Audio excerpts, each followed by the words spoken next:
here late night, about midnight. Been on it for a few hours. I was out and about all day. Been going since 7 a.m. Came here, wanted to put a few hours in. That's what I did. Got a lot done actually within a few hours. Put my inner fender well in. So this is one side of my inner fender. Painted it.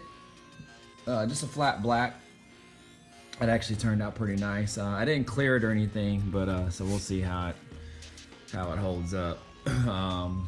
But got that painted in there, installed, and bolted in. Got my battery lined up, and actually my stock battery cables line up perfect. Got it grounded right there.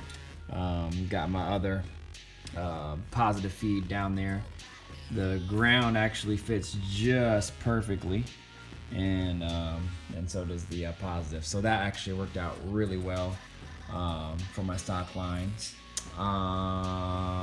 What else did I do? As you can see, I have this ribbon on there to measure my belt. So maybe I'll try to pick that up tomorrow. So I got the measurements all there. Hopefully I got it routed right. If y'all see something different, let me know. But this ribbon actually is pretty good. I got it at Walmart for like $2.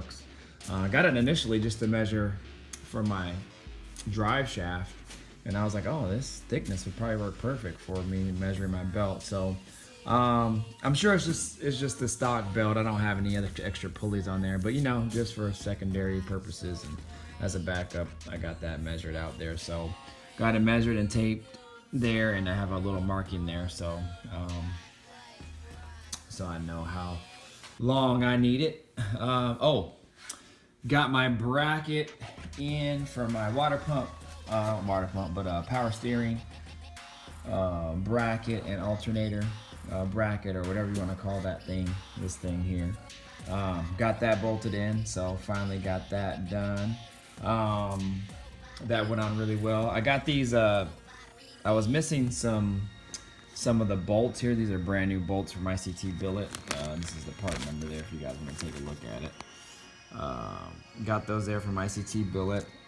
They only came with the alternator bolts. It didn't come with any of the mounting hardware when I got the swap. So it came with all one, two, three, four of the housing bolts, 2 of the alternator bolts, and then these 3 extra bolts. I'm not sure what those are for quite yet, but I'm thinking they're just extra bolts, maybe to bolt into the block or something. I'm not. Oh, maybe for the power steering pump, but the power steering pump was already in there, so didn't take that off. What else? Got my power steering line. So this is what I do with my power steering, y'all. So the back of the power steering is, what did they call that? I forgot what type of end that they called that at the hose place that I went to get these made at. I'm not sure if it was a butt connector or something like that. I don't know. But anyways, the ends here are different on so the ends here on my stock power steering lines are different than the ones on the O2 models for the Tahoes, and I'm sure all the other models as well. So what I did is, there's a place here locally. It's actually probably about 45 minutes from where I'm at. I took it there, and they actually do hoses on the spot. So they actually made these lines. So they saved my original pressure hard line here, and they actually, welded it and made different ends for it, and gave me a different high pressure hose. And so this is my original line connected to a new line, and I kept the original hard line for the O2 Tahoe power steering, so it'll fit on the power steering pump, and then I could use my other end to bolt onto my gearbox. So that's what I did there. It was like $30. Like I said, they had to keep it for like a couple hours because they were really busy. So that's that, man. So that worked out pretty good. After I had thought about it, I had wondered if I could just swap out, that high pressure and whatever deal screws out in the back, and I wondered if I could swap them, and I didn't even have to do all that. But I don't know if you guys know what I'm talking about, but on the back of the power steering pump, the part where the hard line goes into the pump, well, there's a piece there that screws in and out, and then after I had already got it, the hose made, I had wondered if I could just had swapped that, and I probably could have, but I don't know. But anyways, regardless, it worked out. So got that. This is my return line, and it goes here. My original return line was down below, so this hose is short and it just mounted to that return line, but now this is up higher on this, so I'm gonna have to get a longer hose and figure out how to route it. I can't do it like that because I don't like that kink and it's really close to that pulley. So what I'll probably do is run it down here, since it's kind of a natural bend anyway, and I'll have it follow the other one, and I'll probably zip tie them together and probably just bring it up here and just feed it through there, and it goes right into there. So it's probably the only cleanest way I could probably do it without kinking it too much and just having it be out the way. So other than that, I gotta get a few more parts, small things, but it's coming together, y'all. Tomorrow and this whole weekend I'll be attacking the rest of the wiring, soldering some pieces together, lengthening a couple more wires, figuring out where I'm gonna put my computer. I still gotta order a bracket for that, or a little holder or whatever you call them for that. I gotta order a new I think I'm gonna go with one of those shorter tubes, the oil tubes, plus that one's all freaking jacked up anyway, so has a little bit of heat damage to it. So gonna do that. Gotta order my radiator. I can't order that till I get paid again, so I gotta do that.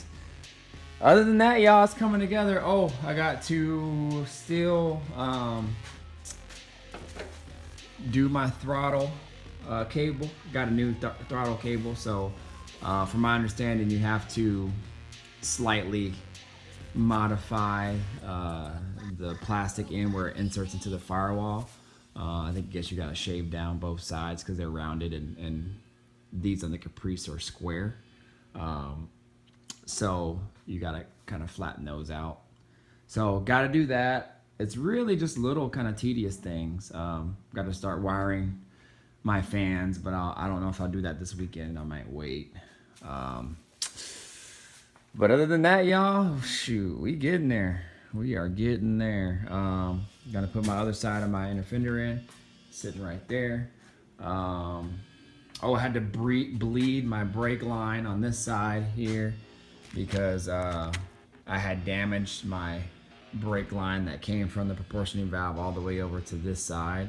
When I put the motor in, it dinged it up and dented it, and I could have gotten by with leaving it, but I just didn't feel comfortable doing it. So got another one from the junkyard. There's a Caprice here, the local junkyard, so I pulled one out of that.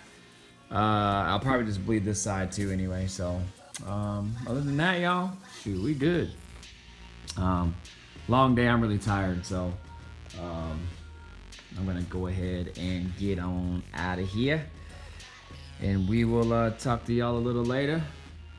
Appreciate y'all guys.